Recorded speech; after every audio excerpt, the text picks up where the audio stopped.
ओम नमः सिद्धेभ्यः। नमो अरिहन्ताणं, नमो सिद्धाणं, नमो ऐर्याणं, नमो वज्रायाणं, नमो लोये सौवसाहूणम्। मङ्गलं भगवान् वीरो,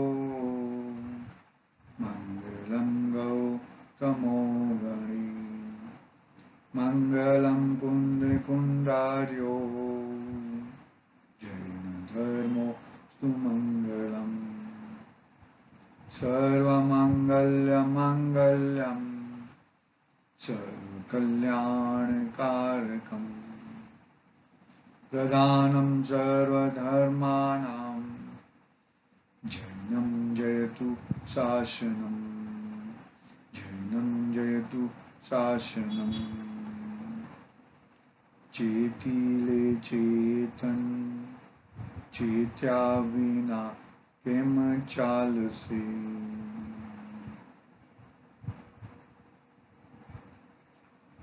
रत्नकरण सावकाचार आचार्य समदभद्र देवधा रचित रत्नकर्ण सावकाचार चरणान योग का महान ग्रंथ अपने सामने विराजमान है। आचार्य देवे सीधा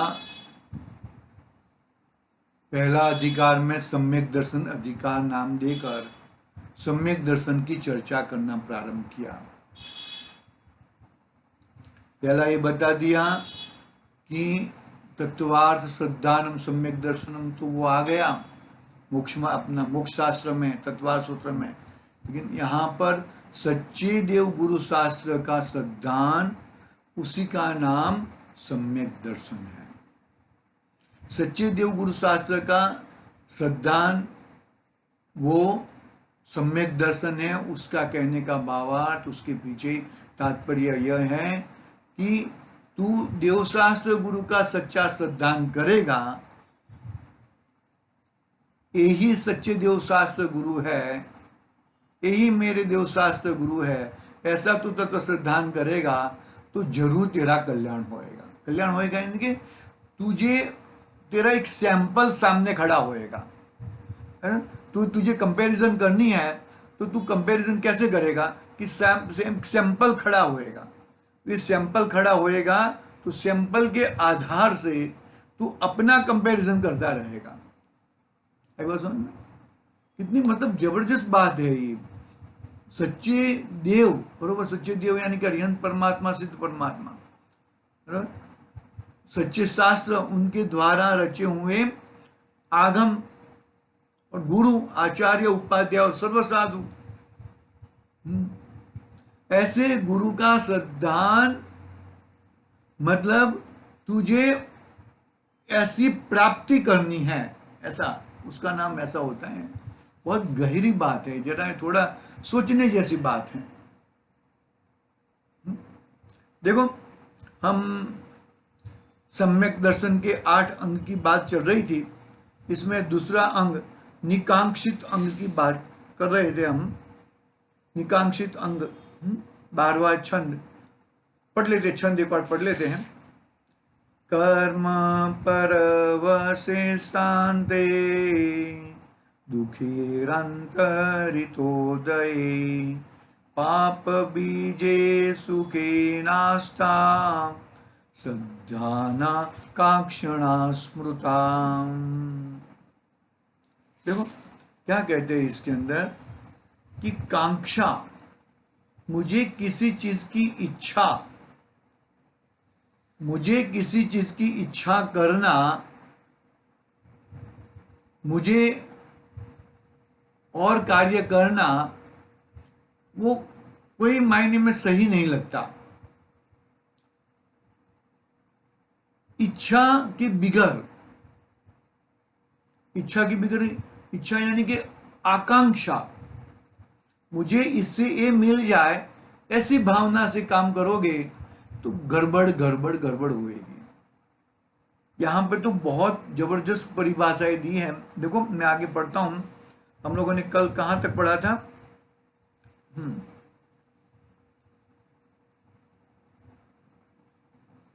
हम्म, हाँ यहाँ से पढ़ता हूँ मैं। मेरे पास पुस्तक गुजराती का है, हिंदी वाला नहीं है आज। गुजराती में पढ़ता हूँ और हिंदी में हम चर्चा करेंगे। सम्यक दृष्टि आ जन्मમાં तो धन संपत्ति वैभव वगैरह इच्छतो नहीं। वो सब उसकी इच्छा नहीं है। वो मेरे को चाहिए, वो बहुत ज्यादा धनवान हो जाओ, ऐसी इच्छा इच्छा उसको नहीं है।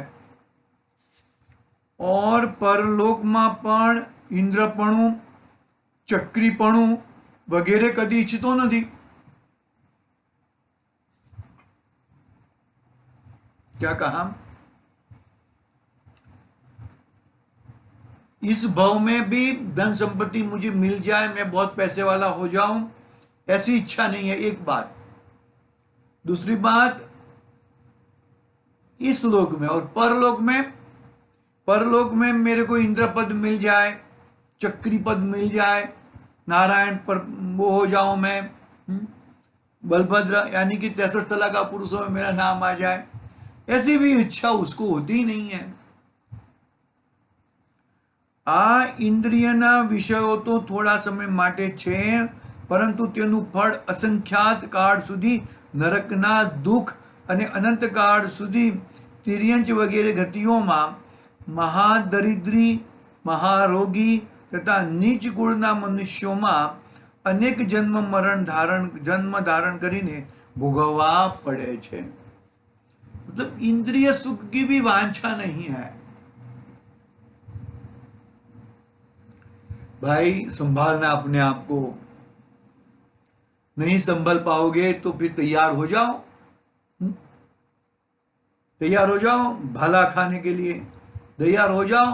वो डालते हैं ना, सूख सूख डाल के, खिला डाल के वो डालते हैं, वो खाने के लिए तैयार हो जाओ। अरे एक श्वास में 8-10 बार ऐसे जन्म मरण करने के लिए तैयार हो जाओ। समझना बात को भाई, बस समझे बात को अच्छी तरह से समझना।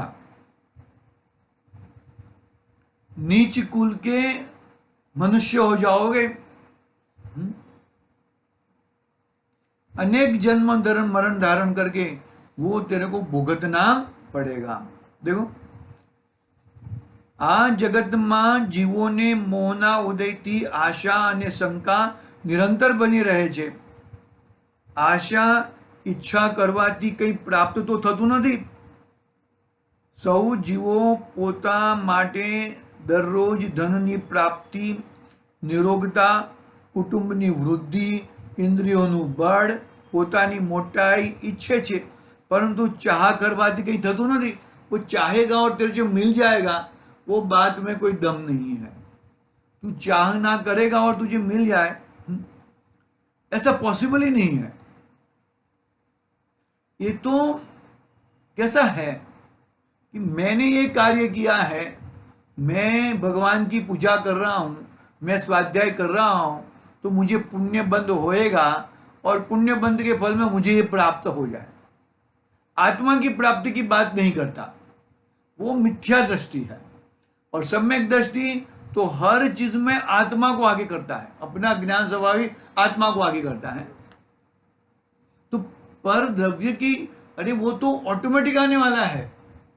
वो चीज तू इच्छा करे और तुझे मिले, वो बात में कोई दम नहीं है। वो तू अपने आत्म स्वभाव में रहेगा, ऑटोमेटिक विशुद्धि परिणाम होने वाले हैं, और वो विशुद्धता से तुझे ऑटोमेटिक तुझे इतने पुण्य होने वाले ही है और तुझे ये सब मिलने वाला ही है। अरे मिले या ना मिले, लेकिन वो तो मेरी अवस्था है ही नहीं। मैं तो वो अवस्था से तद्दन भिन्न हूं। वो भी एक ख्याल रखना चाहिए हमें।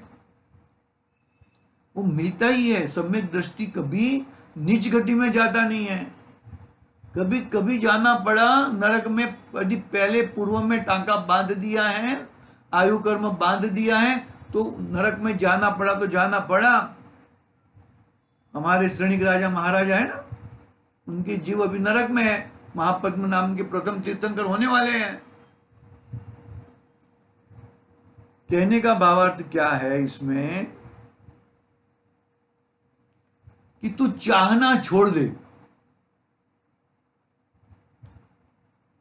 तू चाह करता है तो पुण्य भी नहीं होता और वो पाप में चला जाता है। पूजा करने के लिए बैठा है और ये पूजा का फल मुझे पुण्य मिल जाए, ऐसे पुण्य पुण्य में रहता है और गुणानुराग तो होता ही नहीं है। अरे गुणानुराग करते करते तेरा चित्त आत्मा में चिपक गया तो बहुत अच्छी बात है, लेकिन आत्मा में नहीं चिपका तो गुणानुराग में चिपका, भगवान के गुणानुराग में चिपका तो पुण्य होएगा। मुझे पुण्य की प्राप्ति चाहिए, उसके लिए तू कुछ करेगा तो भी कुछ फायदा नहीं है। हाँ, सौ जीवो इच्छा करी કરીને निरंतर पाप બંધ અને અંતરાય કર્મનો તીવ્ર બંધ કરી રહ્યા છે। કેટલાય जीवो भोगना अभिलाषी थईने, देखो क्या कितनी जबरदस्त बात कहते हैं। अपनी जो बात है ना पहले से ही सदा सुखदास जी को मालूम है। કેટલાય जीवो भोगना अभिलाषी थईने दान तप व्रत शील संयम धारण करे छे, परंतु वांछा करवाथी तो पुण्यनो घात ज थाय छे। वो वांछा करेगा मुझे ये मैंने इतना दान किया है ना तो मुझे इसके फल में ये मिल जाए, तो पुण्य का घात होता है, पुण्य का नाश होता है। पुण्य नया नहीं मिलता भैया।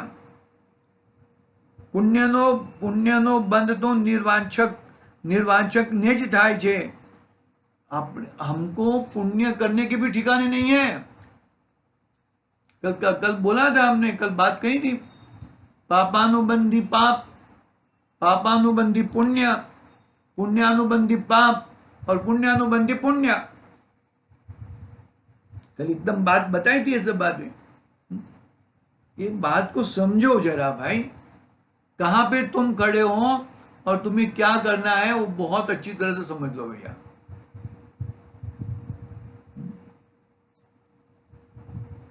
जे शुभ अशुभ कर्मना उदयથી પ્રાપ્ત વિષયમાં સંતોષી થઈ નિરાકુલ થઈ વિષયોની ઈચ્છા કરતો નથી તેને પુણ્યનો બંધ થાય છે। जो विषयों की इच्छा नहीं करता, जो शांत रहता है, उसको पुण्य का बंध होता है, बाकी अन्य किसी को पुण्य का बंध नहीं होता। यहां तक अपनी कल बात हुई थी। आगे का पैराग्राफ पढ़ता हूं मैं। जगतना सौ जीवो दररोज सवारे उठीने एम ઈચ્છે છે કે મને वियोग मरण हानि अपमान धननो नाश रोग वेदना न थाओ, निरंतर एम थवानो भय सेवे छे। इसका ही भय सर मेरा लॉस हो जाएगा। शेयर बाजार का बिजनेस करता है, लॉस हो जाएगा। अरे मार्केट ऊपर जा रहा है और मेरी स्क्रिप है, मैंने जो लिया है जिसमें डाला है पैसा वो नीचे आ रहा है। अरे भाई तुम क्या कर रहे हो? खूब भयभीत रहे छे तो पण वियोग तो थाय ज छे, मरण तो थाय ज छे। धन हानि, बळ हानि, अपमान, रोग, वेदना वगैरह पूर्व बांधेला जे कर्म छे तेमना उदय अनुसार ज थाय छे। तेमने टाळवामां इंद्र, जिनेन्द्र, मंत्रतंत्र आदि कोई पण समर्थ नहीं, कारण के मरण तो आयु कर्मना नाशथी थाय छे। अलाभ वगैरह अंतराय कर्मना उदयथी थाय छे।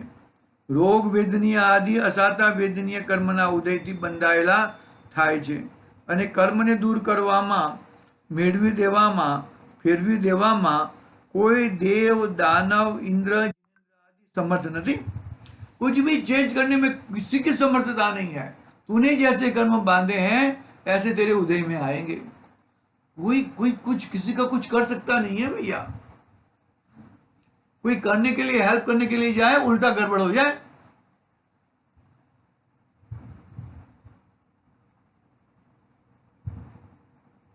જીવ પોતાના ભાવો દ્વારા કર્મોથી પોતે સંતોષ, ક્ષમા, તપશ્ચર્યા આદि ભાવો પોતાને છોડાવવા खुद समर्थ है, बीजो कोई नहीं। वो खुद चाहे तो हो सकता है, खुद ही खुद का बिगाड़ता है और खुद ही खुद का सुधार सकता है, बिगड़े हुई चीज को सुधार सकता है।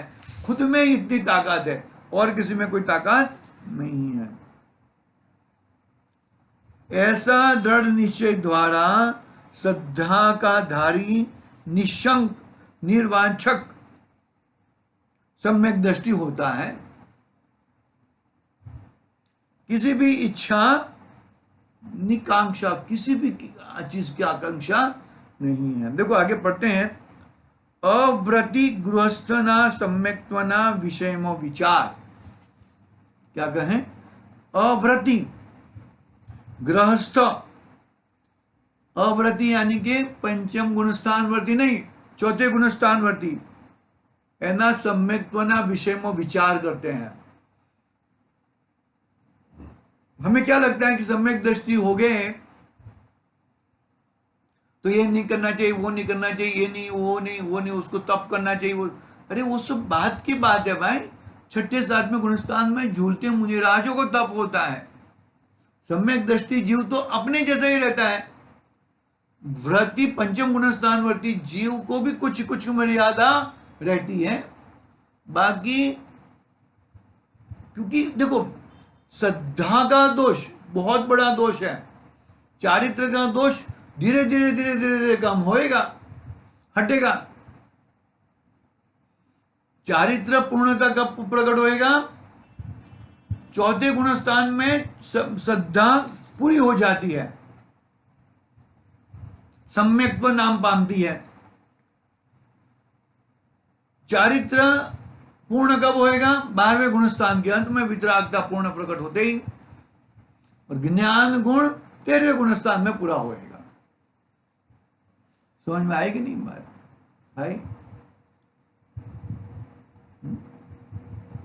तो जो अव्रति गृहस्थ कैसे होते हैं उनके विषय में विचार करते हैं। देखते हैं, पढ़ते हैं हम यहां से। અહીં કોઈ પ્રશ્ન કરે છે, સમગ્ર પરિગ્રહના ત્યાગી મુનિવર સાધુ છે, તેમને તથા ત્યાગી ગૃહસ્થોને તો શંકા રહિતપણું તથા વાંછાનો અભાવ હોઈ શકે। ત્યાગી ગૃહસ્થોને નહીં, પંચમ ગુણસ્થાન વર્તી, પરંતુ વ્રત રહિત ગૃહસ્થોને નિશંકિતપણું નિકાંક્ષિતપણું કેવી રીતે હોઈ શકે? चतुर्थ गुणस्थान वर्ती जीव है, अनंतानुबंधी और मिथ्यात्व हट चुका है, उसको निशंकित निकांक्षितपना कैसे वर्तेगा? देखो उसका जवाब देते हैं, बहुत अच्छा जवाब है। अव्रत अविरत सम्यक दृष्टि गृहस्थने तो भोगोनी ઈચ્છા થતી જ નથી, ભોગોની ઈચ્છા થતી જોવામાં આવે છે। भोग में रहता है वो। વેપારમાં નોકરીમાં તે લાભને લાભ ઈચ્છે જ છે, પોતાના કુટુંબની વૃદ્ધિ ધનની વૃદ્ધિ ઈચ્છે જ છે, તથા રોગની શંકા, કુટુંબના વિયોગની શંકા, આજીવિકા તૂટી જવાની શંકા, ધનના નાશ થવાની શંકા તેનો તો નિરંતર વર્તે છે। તો પછી તેની નિશંકાપણું निर्वांछकपणुं કેવી રીતે હોઈ શકે?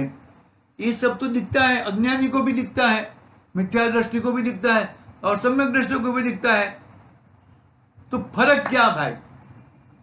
सम्यक दृष्टि भी शादी भी करता है, बच्चे भी होते हैं उसे, पूजा पाठ भी करता है, ऐसा मिथ्या दृष्टि भी वैसा ही करता है।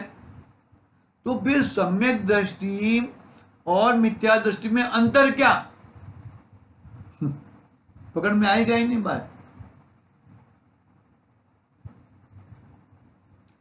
उनको निकांक्षित और निशंकित गुण अंग कैसे प्रकट हो सकता है? उसका जवाब देते समाधान। મિથ્યાત્વ અને અનંતાનુબંધી કશાયના અભાવથી સમ્યક્ત્વની પ્રગટ થાય છે। क्या क्या जवाब दिया? मिथ्यात्व, बरोबर है। पहला गुणस्थान कौन सा है? मिथ्यात्व। पहले गुणस्थान से सीधे चौथे गुणस्थान में जाता है, और चौथे से फिर तीसरा, दूसरा और पहले में भी आ सकता है, फिर चौथे से पांचवें में भी जा सकता है, हाँ, और चौथे से सीधा सातवें में भी जा सकता है। चौथे गुणस्थानवर्ती मुनिराज होते हैं, पंचम गुणस्थानवर्ती मुनिराज होते हैं, अरे पहले गुणस्थानवर्ती भी मुनिराज होते हैं।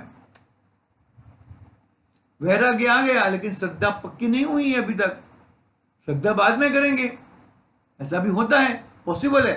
कुछ पॉसिबल नहीं है ऐसा नहीं, लेकिन 28 मूल गुण का निरतिचार पालन बाहर में कंप्लीट रहेगा। इसमें जरा भी एक दोहरा धागा के हिसाब से भी फर्क नहीं आएगा। तो क्या कहते हैं? મિથ્યાત્વ અને અનંતાનુબંધી કશાયના અભાવથી સમ્યક્ત્વ પ્રગટ થાય છે। અવ્રત સમ્યક દ્રષ્ટિ ગૃહસ્થને મિથ્યાત્વનો અભાવ થયો છે અને અનંતાનુબંધી કશાયનો પણ અભાવ થયો છે। क्या कहा? अव्रति सम्यक दृष्टि को, सम्यक दृष्टि गृहस्थ को मिथ्यात्व का भी अभाव हुआ है, और अनंतानुबंधी क्रोध मान माया लोभ का भी अभाव हुआ है। मिथ्यात्व का अभाव थी तो साचा आत्म तत्व અને પરતત્વનું શ્રદ્ધાન પ્રગટ થયું છે। क्या कहा? मिथ्यात्व के अभाव से अपने सच्चे आत्मा का, अपने आत्मा का श्रद्धान, और पर तत्व का पर में श्रद्धान, वो मेरे में नहीं है, वो मेरे से जुदा है। मानो कि हम लोग को कोई अचानक अन्य धर्मियों के साथ मंदिर जाना पड़ा, तो गए तो क्या किए वहां पे जाके? अरे भाई ये मेरे भगवान नहीं है, वहां जाके देखे ये मेरा मंदिर नहीं है, वापिस आ गया। ऐसा थोड़ी है कि वहां पे जाके श्रद्धान के साथ, अरे वो वहां पे जाएगा और श्रद्धान खड़ा करेगा, अरे ये मेरे भगवान नहीं है। पकड़ना बात को जरा। મિથ્યાત્વના અભાવથી તો સાચા આત્મતત્વ અને પરતત્વનું શ્રદ્ધાન પ્રગટ થયું છે। અનંતાનુબંધી કશાયના અભાવથી વિપરીત રાગ ભાવનો અભાવ થયો છે, અને જ્ઞાન શ્રદ્ધાની વિપરીતતાના અભાવથી આ લોકનો ભય, પરલોકનો ભય, મરણ ભય વગેરે સાતે ભય અવિરતિ સમ્યક દ્રષ્ટિને હોતા નથી। विरत में तो नहीं होता, लेकिन अवरति को भी नहीं होता। पर वस्तुनी वांछा रूप जे विपरीतता छे तेनो अभाव थवाथी समस्त इंद्रियों विषय में वांछा रहित थाय छे। सभी प्रकार की इंद्रियों में वांछा रहित होता है। स्वर्गलोक में उपजेला इंद्र और अहिमिंद्रो ना विषय भोगनो पण विष समान दाह दुख उपजावावाळा जाणीने कभी स्वप्न में पण तेमनी वांछा करता नहीं, स्वप्न में भी उसकी वांछा करते नहीं है। पोताना आत्मा ने आदि निराकुलता लक्षण रूप अविनाशी ज्ञानानंद ने ज सुख माने छे। पोताना शरीर ने तथा धन संपदादि ने कर्म उदय जनित पराधीन विनाशिक दुख रूप जाणीने आ अमारा छे एवो विपरीत संकल्प पण ते करता नहीं। पर में अपनापन नहीं और अपना पर में नहीं, ऐसा पूरा अत्यंत भाव के हिसाब से एकदम परफेक्ट उसका जीवन चलता है। किसका? अनंतानुबंधी और मिथ्यात्व जिसका हट चुका है उसका।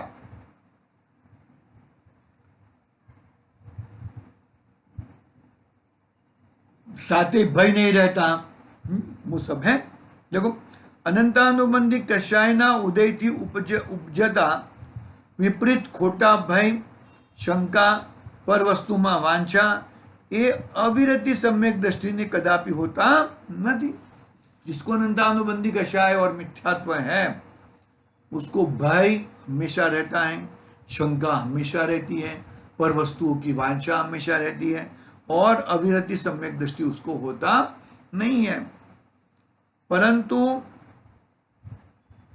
चार प्रत्याख्यान वर्ण कषाय है ना, कषाय के चार भेद है। कषाय कितनी, चार कषाय है, क्रोध मान माया लोभ, और वो कषाय के चार भेद है, अनंतानुबंधी, अप्रत्याख्यान वर्ण, प्रत्याख्यान वर्ण और संजलन। तो क्या कहते हैं यहां पर देखो, परंतु चार प्रत्याख्यान वर्ण कषाय और चार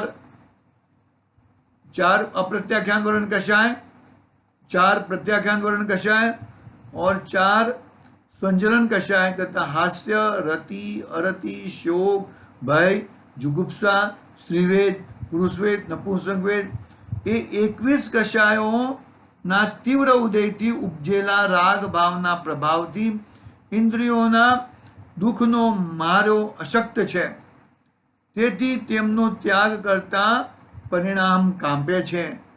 જો કે વિષયોને દુઃખરૂપ જાણે છે કે પોતાના વર્તમાન કાળમાં વેદના સહન કરવાને સમર્થ નથી.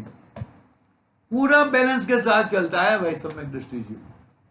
उसको टोटल 25 कषाय कही ना, 16 कषाय कौन सी, क्रोधमान माया लोभ के साथ में अनंतानुबंधी, अब प्रत्याख्यान वर्ण संजलन, वो 16 कषाय हो गई, और हास्य 9 कषाय, तो 25 कषाय में 4 कषाय तो हट गई है, कौन सी, अनंतानुबंधी, क्रोधमान माया लोभ वाली.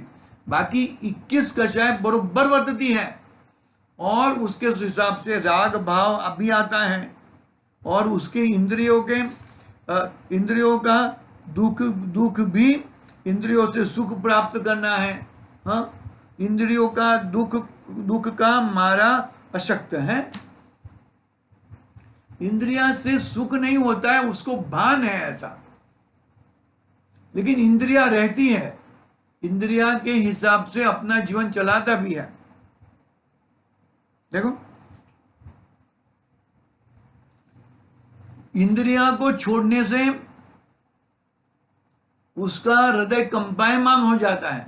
मैं नहीं कर पाऊंगा, मुझे नहीं हो पाएगा, मुझे इतने उपवास नहीं हो पाएंगे. वृत्ति आई ना, वृत्ति सम्यक दृष्टि, पंचम गुणस्थान वृत्ति.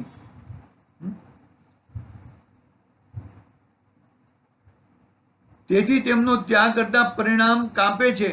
જો કે વિષયોને દુઃખરૂપ જાણે છે तो पण वर्तमान काल में वेदना सहन करवाने असमर्थ, तो भी वर्तमान काल में वेदना सहन करने में असमर्थ ही है. इसके लिए वो व्रति मतलब प्रत्याख्यान वर्ण कषाय का और प्रत्याख्यान वर्ण कषाय का नाश नहीं कर पाता. संजलन कषाय चल जाए तो मोक्ष में चला जाए, भगवान बन जाए, अरिहंत बन जाए. देखो, જેવી રીતે રોગીને કડવી દવા પીવી પડે છે, તેને તે કદી સારો જાણતો નથી, તો પણ વેદનાનો માર્યો કડવી દવા આદરથી પીવે છે. कड़वी दवा पीनी नहीं है, लेकिन वो वेदना हो रहा है, उसके लिए कड़वी दवा पीनी है. परंतु अंतरंगમાં દવા પીવી એ બહુ ખરાબ છે એમ તે જાણે છે. એવો દિવસ ક્યારે આવશે કે જ્યારે દવાનું નામ પણ ન લઉં એમ તેને થયા કરે છે. એવી રીતે અવિરતિ સમ્યક દ્રષ્ટિ પણ ભોગોને કદી પણ ભલા જાણતો નથી, પરંતુ તેના વગર ચાલશે તેમ લાગતું નથી. પરિણામની દ્રઢતા રહેશે નહીં તેમ લાગે છે. કશાયનો પ્રબળ ધક્કો લાગી રહ્યો છે, ઇન્દ્રિયોની બળતરા સહન થતી નથી, તેથી वेदनानो सताव्यो भोग नी इच्छा करे छे. क्या कहा, कितनी जबरदस्त बातें बताते आचार्य देव और हमारे पंडित जी सदा सुखदास जी, कितनी अच्छी जबरदस्त बातें बताते. मतलब इतना क्लियर दिखता है, इतना अच्छी तरह से सम्यक दृष्टि का. हम लोग सम्यक दृष्टि को क्या मान बैठे हैं, सब त्याग ब्याग करके बैठ जाए, ऐसा नहीं है. बरोबर सम्यक दृष्टि का कैसा जीवन रहता है वो जानना जरूरी है. मित्र, हम भूल कर बैठते हैं. हमारे एक शिविर चल रही थी वहां पे गांव में, चिंतामणि पारसनाथ में. एक पंडित जी आए, यंग, एकदम पंडित जी भी नहीं थे, थोड़े थोड़े समझो ना। तो रात को उनको चाय पीने की टेव दी, दूध पीने की टेव दी, पानी पीने की टेव दी। तो क्या हो गया इसमें? इसमें कुछ प्रॉब्लम नहीं है।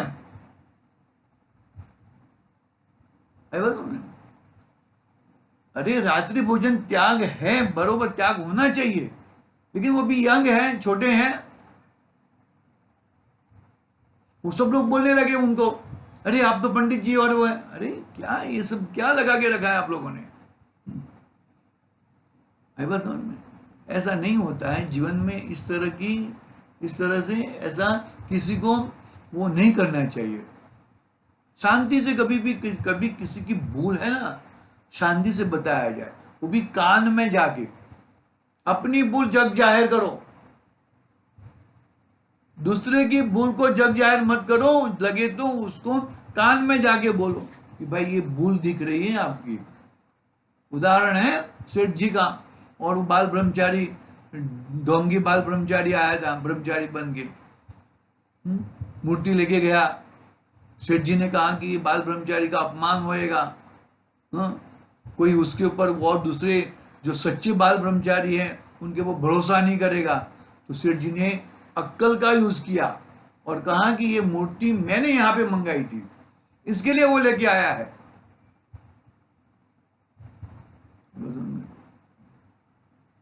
कितनी जबरदस्त, कितनी दीर्घ दृष्टि रहते हैं। हमें भी इस तरह से दीर्घ दृष्टि बनना चाहिए। देखो, અવિરતિ સમ્યક દ્રષ્ટિ પણ ભોગોને કદી પણ ભલા જાણતો નથી, પરંતુ તેના વગર ચાલશે તેમ લાગતું નથી। ये મને જોવશે भाई, मुझे लगेगा, मुझे चाहिए, इसके बगैर मेरा जीवन अधूरा दिख रहा है। मतलब आकुलता, देखो आकुलता नहीं होनी चाहिए। इसका मतलब ये नहीं कि कुछ भी खाओ, कुछ भी खाने की कुछ भी करो, ऐसी बात नहीं है। यहां पर जो सीमित, जो हिसाब से है, चतुर्थ गुण स्थानवर्ती के हिसाब से जो है, वो हिसाब से तुम्हें इतना होना चाहिए, तो कोई प्रॉब्लम नहीं है। कम रहा तो अच्छी बात है, और इतना ही रहा तो ठीक है। तो उससे ज्यादा हो जाए तो गड़बड़ हो जाएगी, तो विषमत्व में बाधा आ सकती है। हाँ, પરંતુ તેના વગર ચાલશે તેમ લાગતું નથી। પરિણામની દ્રઢતા રહેશે નહીં તેમ લાગે છે। કશાયનો પ્રબળ ધક્કો લાગી રહ્યો છે। ઇન્દ્રિયોની બળતરા સહન થતી નથી, તેથી વેદનાનો સતાવ્યો ભોગની ઈચ્છા કરે છે। वेदना को सताया हुआ भोगों की इच्छा करता है। ऐसे भोग हम न करें। ऐसे ही सम्यक दृष्टि भोगी नहीं रहता, वो तो ज्ञानी रहता है। हमें दिखता है वो भोग में है, लेकिन वो तो भोगों में नहीं है। वो भोगों में भी निर्जरा होती है उनको, क्योंकि वो भोग को भोगना है। भोग मेरे को अच्छे लगते हैं, ऐसे परिणाम से वो कार्य करते नहीं है। बहुत सुंदर बातें हैं, आगे की बात हम कर लेंगे, आज समय हुआ है। आज के लिए ओम नमः सिद्धिभ्यः। निज निधि निज में बताई, यह अनंत उपकार है।